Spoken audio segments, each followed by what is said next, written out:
Eu quero falar sobre 3 coisas que devem fazer parte dessas novas criaturas. Se nós fomos chamados para uma nova vida, em 3 aspectos, principalmente, nós vamos ter que mudar. A primeira coisa que precisa mudar em nós é a maneira como nós nos relacionamos com Deus. Muitas pessoas enxergam Deus de maneira incorreta, ou melhor, de maneira incompleta.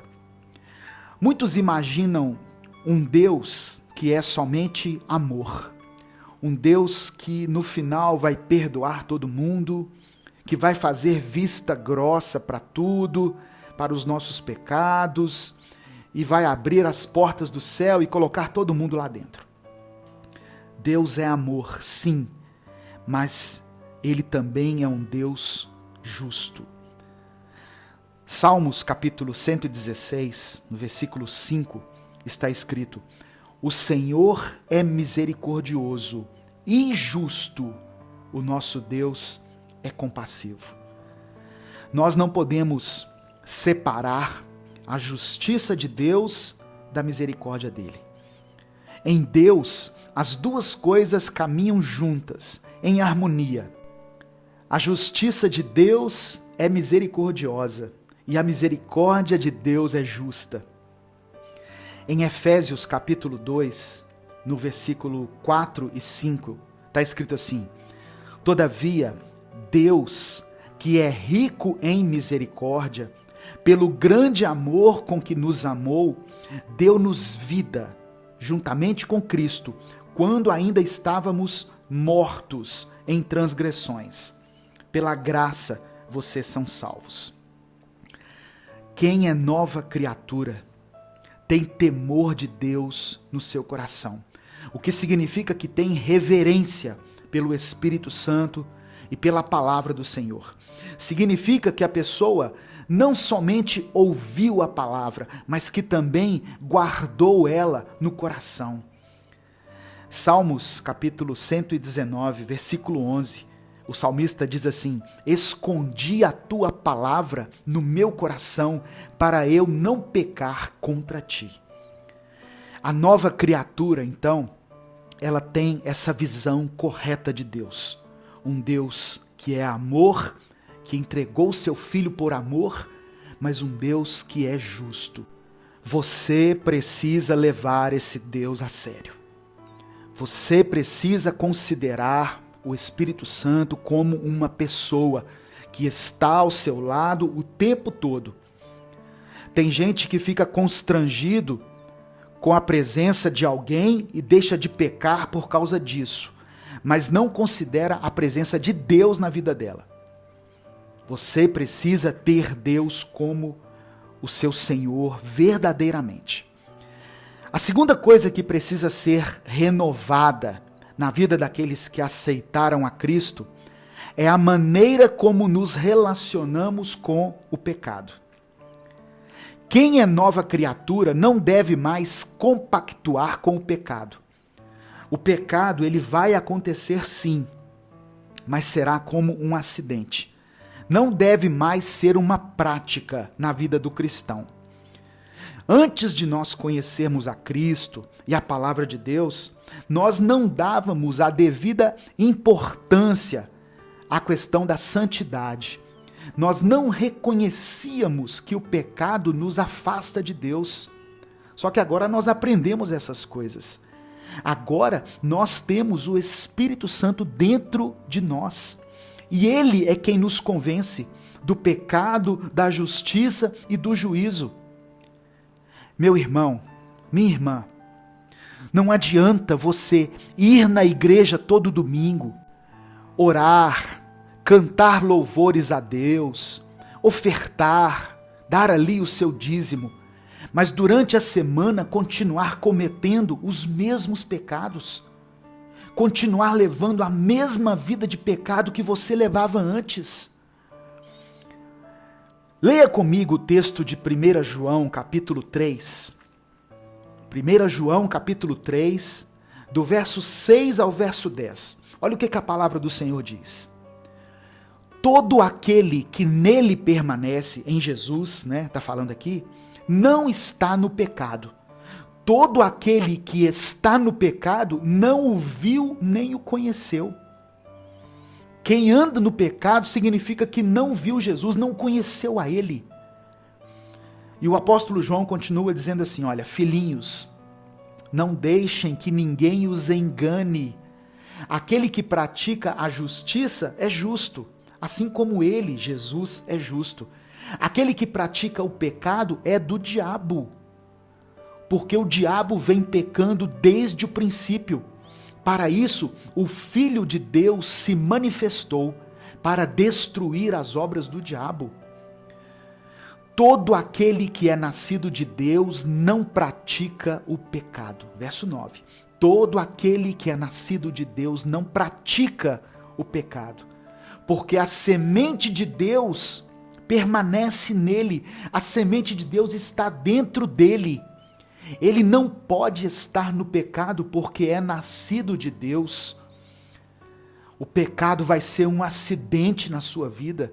Se você tem permanecido na prática do pecado, a Bíblia está dizendo que você é do diabo.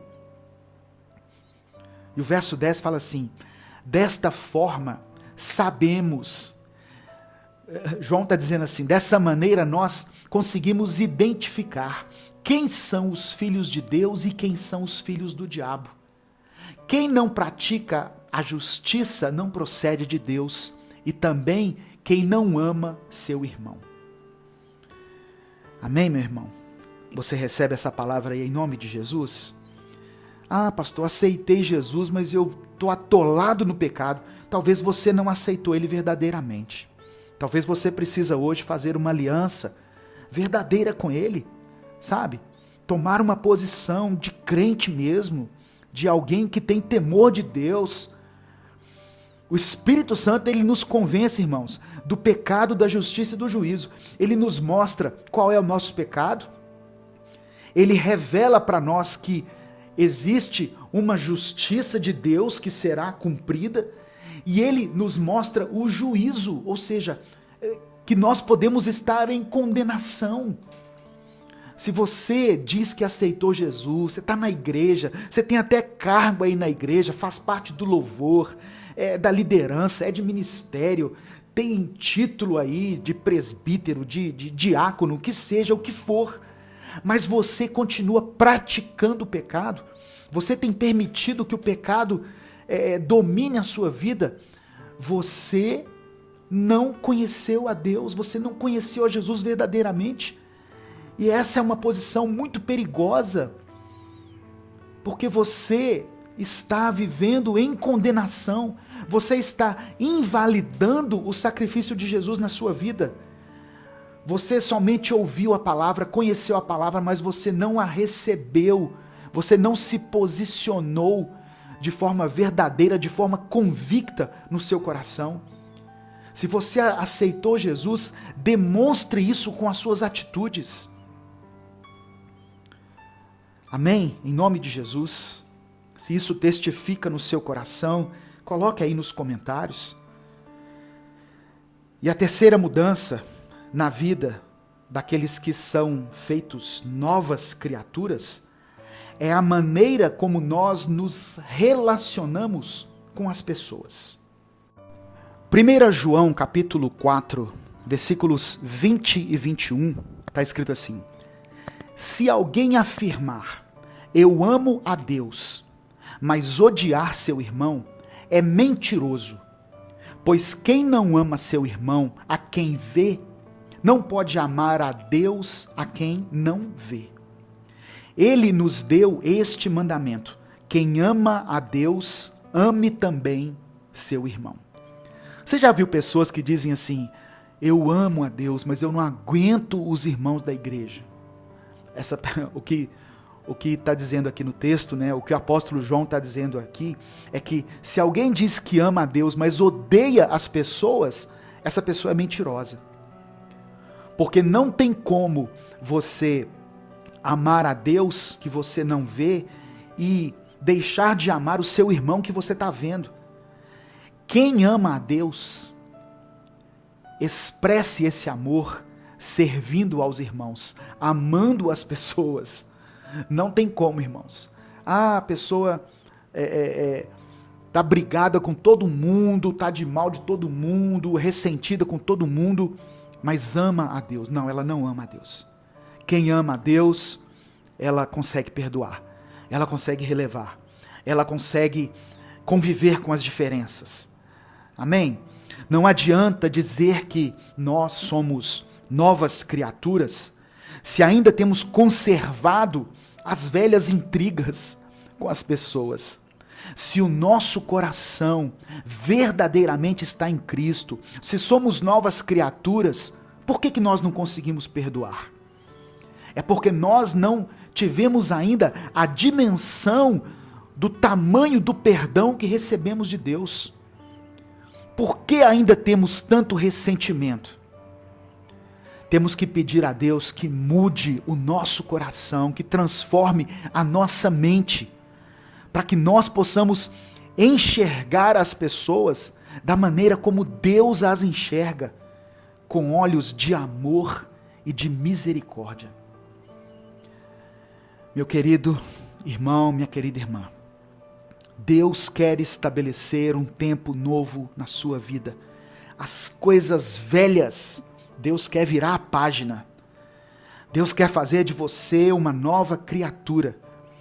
Peça ao Senhor para que Ele se revele a você, para que você o conheça de uma forma verdadeira, única, e não da maneira como o mundo ou a religião apresentaram Ele a você. Reconheça Deus como um Deus misericordioso e compassivo, mas também como um Deus justo. Peça ao Senhor para que você consiga abandonar definitivamente o pecado na sua vida. O pecado tem atrapalhado você. O pecado tem impedido você de conquistar muitas coisas que Deus queria dar a você. Porque o pecado nos afasta de Deus.